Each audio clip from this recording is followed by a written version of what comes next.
All right, so today I'm going to show you how to do Google sharing.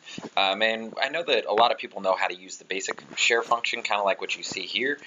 So when they click on share, it opens up this menu, and then they can put names in there and kind of go through that way. But there are also some advanced settings that you can use. So you could click the Get Shareable link here, and then it allows you to see the link, and you can copy it, and then you can also choose how that's shared. So you could go to anyone in the Sumner School District can edit, comment, view if they've got that link. You can also go into the link sharing and see some more options. That same menu is also available if you click on the Advanced button. In Advanced, up at the top now you've got the link. And right here, the second option is where you can kind of change who can see it. Now, the top one here, public on the web, that basically means that people can see it, view it, find it without having to be logged in. So this is great if you're trying to get something out to the community and you just want that information to be available for anyone. The second one down here, anyone with the link. This one, if you've got parents or community members, specific ones that you want to send the link to and you want them to be able to find it with the link, then I'd recommend this option. The third one down here is Sumner School District. This kind of applies to things like if you're creating a framework or a scope and sequence that you want anyone to be able to access in the district. It'll mean that they have to be logged in to see it, but they could search and they could find it still. So that's the option you want to use for those more public documents that are going to be used across schools and across the district.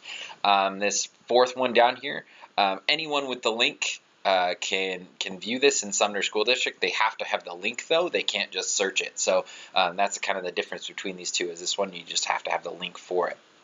Again, good for things if you're working with, say, a team of teachers and or grade level across district or something where you know there are some specific people you can send the email to, but not necessarily everybody needs to see it.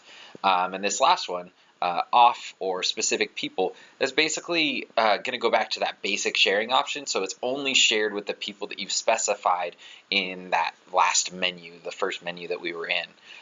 And you can kind of change the access that they have. So depending on which one you choose here, you can also choose if they can edit, if they can comment, or they can view.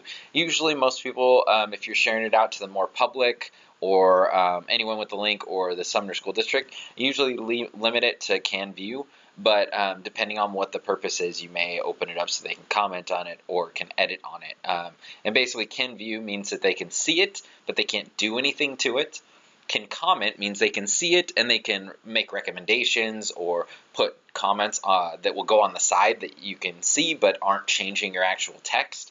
And then can edit, they have full editing privileges. They can change around anything that they want. You can also find out more information about it right here.